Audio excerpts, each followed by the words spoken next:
Who exactly is Viktor Bout? Well, good morning, Jose. He's referred to as the Merchant of Death. That's the name he's acquired over the years. When you look at his past and in his history, he's somebody who the Justice Department has alleged, and they were able to bring him to trial and convict him of being somebody who trafficked arms going back to the 1990s. He's somebody who, over the course of the years, U.S. officials have said has ties to the KGB and the Federal Security Service, better known as the FSB in Russia. He's somebody who was arrested in Thailand. Those are the images that you're seeing there at a meeting where he met with two DEA confidential sources talking about a significant arms transfer to FARC in Colombia.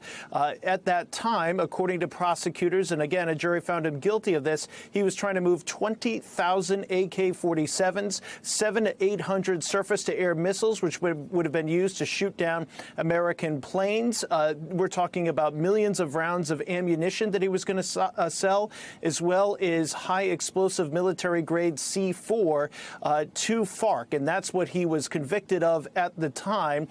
He actually took notes at that meeting. These are his notes that were entered into evidence and that were presented as part of that case. He went to that meeting with marketing materials, prosecutors say, including this photograph of weapons. So just to give you a sense of what he had on him when he was at that meeting, when he was arrested in Thailand, U.S. officials say it's obviously doubtful that his phone book, to the extent he has one, is it all relevant? It's definitely obsolete at this point, but it may be worth noting that he has an extensive knowledge in Russian weapons, and at a time where Vladimir Putin is trying to get his hands on as many weapons as possible, the 55-year-old certainly has a good knowledge of this area. No indications, of course, that he's going to go back and do that type of work, and no indications that he's been up to anything illegal while he's been in U.S. custody in prison. He's served 15 years of a 25-year sentence, and obviously he's on his way back to Russia. Important note about him as well,